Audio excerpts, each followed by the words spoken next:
Hi, it's Liz J. Springer here, and I'm so proud of all our guest speakers and experts who've come on to the Best Minds TV show and contributed, and in various categories: business, health, fitness, and food. And I really am so proud of all of them.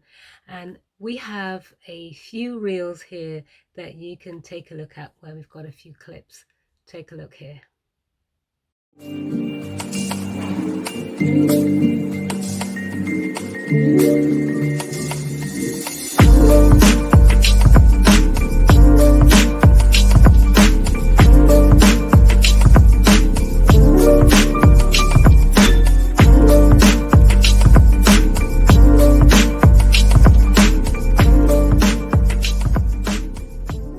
It started early. I was a single mum, and I was a struggling single mum.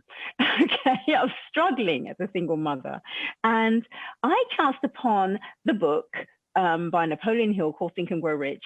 And in that book, there was this poem, and it said, "I bargained with life for a penny, and life would gladly pay. However, I paused at noontime when I counted my scanty store, because life is a just employer. It gives you what you ask, but when you set the wages, you must bear the task." It says, I worked for a menial hire only to learn dismayed that whatever price I'd asked of life, life would have willingly paid. And I have to say that that is what changed my life. Wow. From that day onwards, I realized I didn't have to be poor. I didn't have to be living in lack. Believe it or not. So that was the catalyst for me. And since that time, I literally have achieved everything I've ever wanted to do. And I still have lots of goals, but I always achieve them because I just have this expectation. And mostly because I keep God at the center of my life. Because I've made the decision at one point in my life to just keep God at the center of my life. And just everything else comes out from that. That was when just everything that I put my hand to, I achieve it. And it's biblical. It's in the Bible. Yes. God will just prosper the works of your hands. If you have faith as a mustard seed, you can achieve anything. And so I think that was one of my biggest successes, that realization that I literally could achieve anything that I put my mind to, and then just living that out. Sympathetic nervous system, you're in expanded awareness. When you're in expanded awareness, that almost helps to flick the switch from the fight or flight to the body's natural relaxation response. So take a couple of deep breaths in, get into expanded awareness. Quickest way to know that you're in expanded awareness, look straight ahead comfortably and just do that. And if you can see your own fingers moving at the side of your head, it means that your vision is now expanded. And what that then does is it gives you better access to left and right brain integration. Because for me to be able to see my fingers on my left and on my right, if you think back to human biology where your brain is cross-wired, so what's happening on the left is being influenced by the right and vice versa. For me to see my fingers, it means that both hemispheres of the brain now have to get involved in that. What that does is it opens up your creativity as well. So no longer now are you just in the analytical part of your brain trying to figure it all out. Right. Your brain is more expanded. And then the final thing, and this is one of the photo reading things, we talk about this thing called the tangerine technique, an orange. Okay. And you imagine just taking the, I'm going to have to scoot down because you won't be able to see otherwise, but you imagine taking the tangerine and placing it about 6 inches above your head. What this does, it gives you a point of focus. So no, your mind is no longer all over the place. Oh my gosh, what's going on? What am I going to do? How do I figure this out now?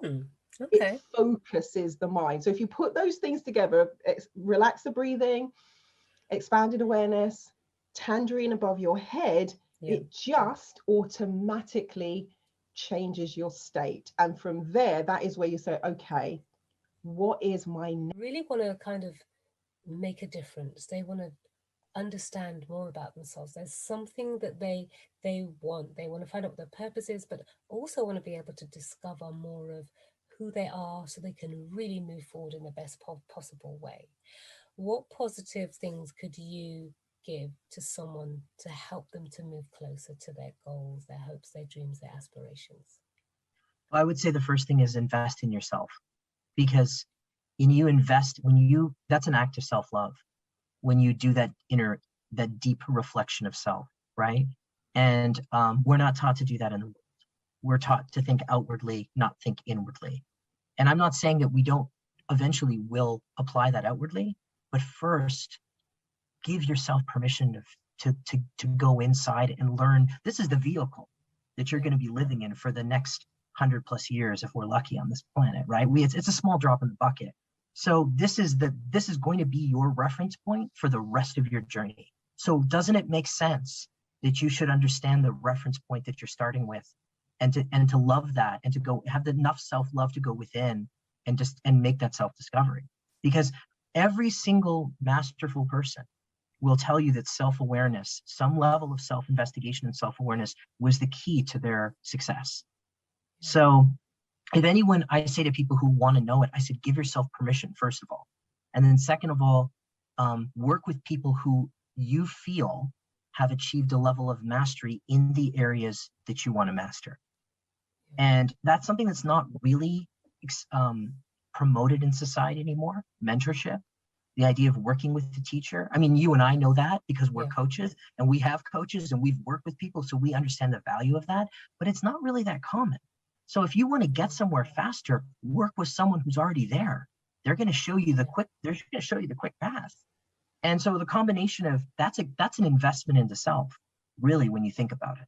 Yeah. And I think for people, they sometimes you get to those points where, you know, you might have a challenge, you might have a complaint or whatever it is, and sometimes you go back and you kind of, you know, ask yourself, you know, what are you doing? When you have any of those kind of moments, what do you do? What do you do? What do you have to help you to move forward again? I think of where I started, and where I started to where I am, I'm further down the road, and you might be moving forward slowly, but you're still moving forward. Yeah. If you look at where you started and where you are, and if you're at the same place, then it's time for you to change. But if you've moved along, then stick with it, because things take time. You don't start at your dream. You know what I mean? You don't start at your dream. You've got to, you know, everyone talks about people's successes and this and that, but when you look at the journey, you know, what you had to go through and put up with and so on and so forth to get where you are, that's what keeps me going. Yeah, and that's a great thing. And I think in terms of, you know, you being also sort of a role model for others who have a dream and have a goal, and they want to be able to, you know, take it forward. You know, basically what you're saying is take a step, and then take another step, and then, you know, evaluate, you know, where you were previously and, you know, where you are now. And, you know, like you said, sometimes it's like, you know, it is a lot of work, and sometimes people sort of think about this, you know, hey, get rich quick schemes. I mean, at the end of the day, you've got to put the work in. And I've had so many times where people say, oh, you know, you can have the fast way. Look, you still have got to put the work in, whether you're doing your research, you know, whatever it is that you're doing.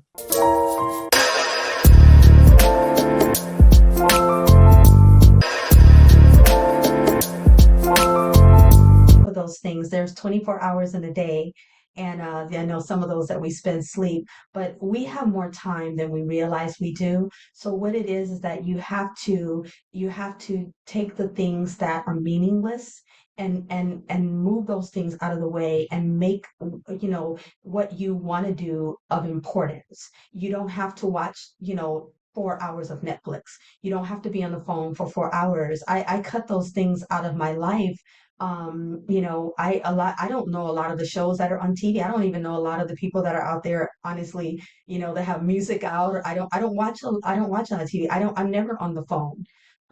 Because when you're a goal-oriented person, when you cut those things out, that's 2 hours to pursue your dream. That's 2 hours where you can be with your family. You understand what I'm saying? So you have more time in your day than you think. You make time for what you want to make time for.